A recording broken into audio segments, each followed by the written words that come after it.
सागरातील मंथन किमात होते, समतेच्या भावनातील चंदन किमात होते, तालात जीवनाच्या विषमतानातली न्यायाची रागदारी गुंजन किमात होते.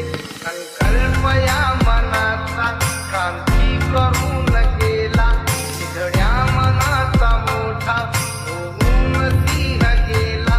शिपविले कैक ज्ञानी माझ्या धुरंधराने, इतिहास घडविला माझ्या युगंधराने. आस नाही केली श्रीमंतीच्या धनाची, फुलविली बाग ऐसी येथे परिश्रमाची. दुःखाला झेलणारा, काळाला छेदणारा, गुणवंत पाहिला मी अन्यायी झुंजणारा. विसरून गेला शेवटी जातीयतेची ज्वाला, हिमराव